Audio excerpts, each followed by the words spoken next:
अगर आप बायोलॉजी में कोई भी चैप्टर, इवन लिविंग वर्ल्ड भी अगर आप छोड़ते हो, तो यानी आप वहां पर रिस्क ले रहे हैं। ठीक है, एक क्वेश्चन का रिस्क बना दोगे आप। एंड फाइनली, प्रैक्टिस कैसे करें और क्या करें? Previous year question, last 10 years, 10 साल से ज्यादा आप करने की जरूरत ही नहीं है। अगर आप घर पे 50 मिनट में बनाएंगे 100 क्वेश्चन, तभी आप मेन एग्जाम में 50 मिनट के अंदर 90 क्वेश्चन सॉल्व कर पाएंगे। तो सबसे पहली बात तो है वेटेज को समझ लेते हैं थोड़ा, है ना। थोड़ा स्ट्रैटेजिकली अगर हम लोग मूव करते हैं तो वहां पर रिजल्ट्स हमारे ज्यादा बेहतर आते हैं।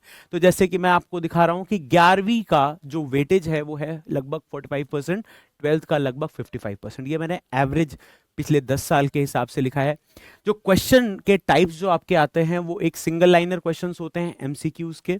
इसके अलावा मैच द फॉलोइंग आप देखेंगे, बहुत सारे स्टेटमेंट बेस्ड क्वेश्चंस होंगे, यानी स्टेटमेंट ट्रू है या फॉल्स है।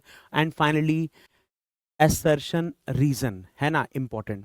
तो आप समझिए कि हर टाइप के अलग पैटर्न्स होंगे प्रिपरेशन के। जैसे अगर आप सिंगल लाइन एमसीक्यूज की बात करें, यानी आपके अगर कॉन्सेप्ट्स अच्छे हैं तो आप इन क्वेश्चंस को बना लेंगे। ठीक है, मैच द फॉलोइंग और स्टेटमेंट बेस्ड क्वेश्चन जो हैं, अगर आपने एनसीईआरटी की लाइंस नहीं पढ़ी हैं तो यानी आप फिर उनको, एक तो आपको एक्यूरेसी में समस्या आएगी, दूसरा टाइमिंग में भी समस्या आएगी। बहुत सारे बच्चे सवा घंटे 1.5 घंटे तक बायोलॉजी ही सॉल्व करते रह जाते हैं।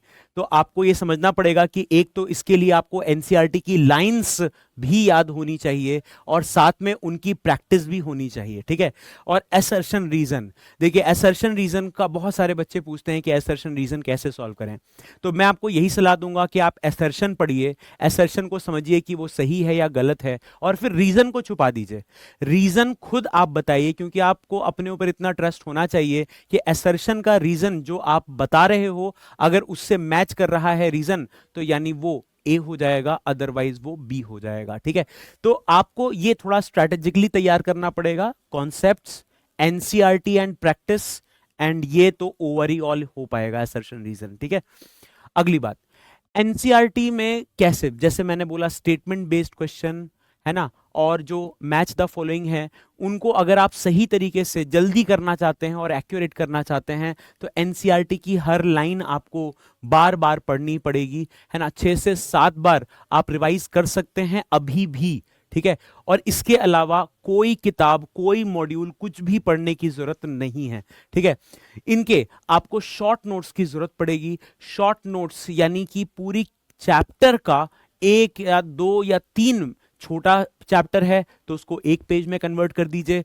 बड़े चैप्टर्स हैं तो 2 से 3 पेज लगा दीजिए। ठीक है, तो पूरा का पूरा चैप्टर जो है कंक्लूडेड होना चाहिए, उसमें स्पेसिफिकली जो डेटा है ना, जो आपके साइंटिस्ट के नाम हैं, जो ईयर्स हैं, वो बहुत ही जरूरी हैं। ठीक है, तो वो आपके होने चाहिए इन शॉर्ट नोट्स के अंदर, और बिल्कुल छोटे छोटे, बिल्कुल कॉन्साइज नोट्स आप अगर बना के रख लेते हैं तो वो आपको जब आप लास्ट रिवीजन कर रहे होंगे अपना एग्जाम से पहले, वो बहुत ज्यादा हेल्पफुल हो जाते हैं। ठीक है, इसके अलावा एनसीईआरटी में कई बार बच्चे बैक एक्सरसाइज, जो लास्ट में जो क्वेश्चंस होते हैं एक्सरसाइज के, वो स्किप कर देते हैं। मैं आपको सलाह दूंगा बिल्कुल भी मत स्किप करना। ठीक है, दूसरा, जो इन टेक्स्ट क्वेश्चंस है, कुछ क्वेश्चंस जो हैं वो आपको चैप्टर के अंदर भी मिलेंगे, है ना, तो उन क्वेश्चंस को भी आप जरूर सॉल्व करिएगा और उनके आंसर्स निकालने की कोशिश करिएगा।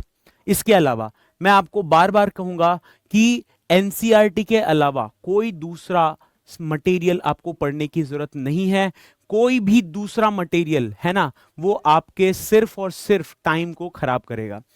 जितने भी डायग्राम्स हैं, इनको मैं आपको यही सलाह दूंगा कि उनके फोटोज आप एक जगह पर इकट्ठा करके और उसको एक बड़े से पेज पर चिपका दीजिए, ताकि आप उनके लेबलिंग्स को हर दिन देख पाएं। ठीक है, फ्लो चार्ट जितने भी हैं, पाई चार्ट्स जितने भी हैं, जैसे इकोलॉजी में आपने देखा होगा कि पिरामिड्स हैं, पिरामिड्स के बगल में भी कुछ डेटा लिखा हुआ है, पाई चार्ट्स हैं, उनके बगल में भी कुछ डेटा लिखा हुआ है लेबलिंग्स में। तो इस तरह की चीजें भी आपके लिए बहुत ज्यादा जरूरी हैं। हाई यील्डिंग टॉपिक्स की अगर मैं बात करूं, इससे पहले कि हम लोग इसको देखें, मैं आपको यह बता दूं कि अगर आप बायोलॉजी में कोई भी चैप्टर, इवन लिविंग वर्ल्ड भी अगर आप छोड़ते हो, तो यानी आप वहां पर रिस्क ले रहे हैं। ठीक है, एक क्वेश्चन का रिस्क बना दोगे आप।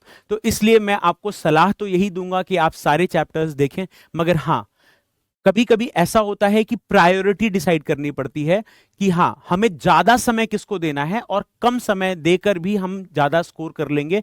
वो प्रायोरिटी डिसाइड करने के लिए ये हाई यील्डिंग टॉपिक्स हैं आपके, ठीक है। तो आप पहले किनको अच्छे से तैयार करेंगे? जेनेटिक्स, इवोल्यूशन, इससे रिलेटेड एक टॉपिक है biotechnology, plant and animal physiology, obviously ecology, cell biology and biomolecules, ठीक है। तो ये प्रायोरिटी लिस्ट में आपके पहले होने चाहिए। इनको बहुत बार रिवाइज करिए, इनके क्वेश्चंस प्रैक्टिस करिए topic wise and complete chapter के, ठीक है। एंड फाइनली प्रैक्टिस कैसे करें और क्या करें? Previous year question last 10 years, 10 साल से ज्यादा आपको करने की जरूरत ही नहीं है। पीवाईक्यू जो हैं वो 10 साल के करिए। 100 बायोलॉजी के क्वेश्चंस आप डेली करना है, आपको डेली बेसिस पर आपको ये करना है हर दिन। क्योंकि ध्यान रखिए, कितनी भी थ्योरी आपने याद की हो, कितनी भी थ्योरी आपने कितनी बार भी पढ़े हो, जब तक आप एमसीक्यू नहीं बनाएंगे, जो हमारा मेन फॉर्मेट है जो उस दिन काम आएगा हमें, जब तक आप एमसीक्यू नहीं बनाओगे तब तक बात नहीं बनेगी। तो हर दिन 100 क्वेश्चन, यानी आप समझ सकते हैं 50 क्वेश्चन बॉटनी के, 50 क्वेश्चन जूलॉजी के, और कितनी देर में? 50 मिनट में। क्योंकि देखिए, अगर आप घर पे 50 मिनट में बनाएंगे 100 क्वेश्चन, तभी आप मेन एग्जाम में 50 मिनट के अंदर 90 क्वेश्चन सॉल्व कर पाएंगे। क्योंकि समझिए, आपकी थोड़ी सी एफिशिएंसी कम होती है ड्यू टू एंजाइटी, फियर, है ना, इस तरह की चीजों से। तो आप प्रैक्टिस बेहतर करिए, उस दिन कम आप आराम से कर लोगे, ठीक है। तो 100 क्वेश्चंस आपको प्रैक्टिस करने हैं। टेस्ट सीरीज जो मॉक टेस्ट सीरीज जो हैं, जो आपके एग्जाम पैटर्न के हिसाब से कंप्लीट फुल सिलेबस जो टेस्ट होता है, कई बार चैप्टर वाइज टेस्ट देकर बच्चे खुश हो जाते हैं कि हमारा तैयार है, वो किसी काम का नहीं है ना, वो सिर्फ आपको वीकनेस और स्ट्रेंथ बताता है। ये जो कंप्लीट फुल सिलेबस टेस्ट होते हैं, ये आपके एक्चुअल प्रिपरेशन जर्नी की बात बताएंगे, आपको सच बताएंगे, और उस सच्चाई में आपको पता चलेगा आपके स्ट्रॉन्ग और वीक टॉपिक्स। और स्ट्रॉन्ग और वीक टॉपिक्स को फिर से आपको थ्योरी पढ़नी पड़ेगी ज्यादा, और उनको रिवाइज करना पड़ेगा, फिर से आपकी प्रायोरिटीज चेंज हो जाएंगी। अब मान लीजिए आपका जेनेटिक्स बिल्कुल स्ट्रांग है, आपके क्वेश्चन जेनेटिक्स से गलत नहीं होते, तो उसको फिर क्यों पढ़ना है? कम पढ़ना है ना, कम पढ़ना है उसको। और उन टॉपिक्स को, लेट्स सपोज कि वहां पर इवोल्यूशन के हमारे क्वेश्चंस गलत हो रहे हैं, तो इवोल्यूशन के क्वेश्चंस को हम क्या करेंगे? ज्यादा प्रैक्टिस करेंगे। तो प्रायोरिटी सेटिंग बहुत जरूरी है, क्योंकि याद रखना, हर टॉपिक को आप बराबर टाइम नहीं दे पाएंगे। तो आप जब तक प्रायोरिटी सेट नहीं करेंगे तब तक ये फिक्स नहीं हो पाएगा, आप टाइम मैनेज नहीं कर पाएंगे, है ना। आप में से बहुत सारे बच्चे कहते हैं कि टाइम मैनेज नहीं हो रहा है। तो how to manage time? Set priorities, क्या ज्यादा पढ़ना है, क्या कम पढ़ना है। कंसिस्टेंसी, देखिए कहने में तो ये कुछ लेटर्स का वर्ड है, मगर सबसे इंपॉर्टेंट फैक्टर है ना। तो कंसिस्टेंटली आपको हर दिन पढ़ना है। कोई शादी, कोई दावत, कोई, है ना, आपको ब्रेक नहीं मिल, यहां पर जरूरत है, ठीक है। यही लास्ट टाइम है, यही लास्ट मोमेंट है। जो भी आप कर सकते हैं वो इस ड्यूरेशन में करिए। कोशिश करिए एक बड़ा ब्रेक ना लें, है ना, किसी भी तरह की। होली अगले साल भी आएगी, है ना, तो इसलिए किसी भी तरह का बड़ा ब्रेक ना लें। कंसिस्टेंटली पढ़ते रहें। इन महीनों में ही आप अपने कम से कम 100 से 150 मार्क्स बढ़ा सकते हैं, ठीक है। इस ड्यूरेशन में आपकी एंजाइटी भी बूस्ट करेगी। अगर आप कंसिस्टेंट रहना चाहते हैं, तो आपको सबसे पहले अपने स्ट्रेस लेवल को कंट्रोल करना पड़ेगा। ये होगा ही। अगर आपको लग रहा है कि सिर्फ ये आपके साथ हो रहा है, बिलीव मी, सबके साथ हो रहा है। जिसकी AIR 1 आने वाली है ना, उसके साथ भी स्ट्रेस फैक्टर है। तो इसको अवॉइड नहीं कर सकते। It is built inside our body, ये नेचुरल है, इसका कुछ भी नहीं किया जा सकता। स्ट्रेस होगा। अब इसको कंट्रोल कैसे करें? जो बेस्ट स्टूडेंट्स होते हैं वो कैसे करते हैं इसको कंट्रोल? जैसे मेडिटेशन, है ना।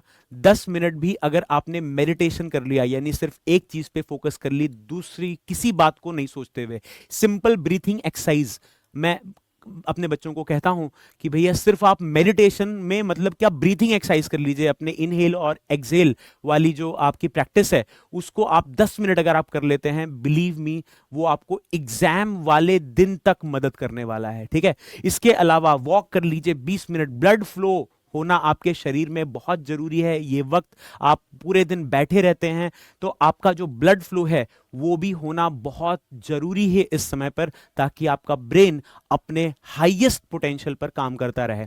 इसके अलावा स्लीप है ना, ये मत सोचिएगा कि सिर्फ 1 घंटा है ना सोएंगे। अगर कोई भी एक रात आप सिर्फ 1 घंटा सोए, समझ लीजिए वो आपके अगले 3 दिन खराब कर देगा। तो उससे अच्छा है कि डेली एक फिक्स टाइम पर सोना और एक फिक्स टाइम पर उठना, ठीक है ना। और कभी भी दोपहर के समय यानी उस ड्यूरेशन में ना सोना जिस समय पर आपका एग्जाम होने वाला है, ठीक है ना। तो जिस ड्यूरेशन में, जिस 3 घंटे में आपका एग्जाम होना है, उसमें तो बिल्कुल आदत मत लगा लेना सोने वाली, ठीक है। तो आप डेली सोइए, डेली वॉक कीजिए, डेली मेडिटेट कीजिए, ब्रीथ करिए, मतलब ब्रीथिंग एक्सरसाइज करिए, एंड आपको कोई प्रॉब्लम नहीं होगी इस टारगेट को अचीव करने के लिए। एंड बिलीव मी, जब आपका बायोलॉजी का पेपर बहुत तगड़ा जाएगा ना, that will boost your confidence for physics and chemistry, ठीक है। तो आप सभी को मेरी तरफ से ऑल द बेस्ट है। अपनी जर्नी को कंटिन्यू करिए, बहुत अच्छा काम कर रहे हैं आप, ऑल द बेस्ट।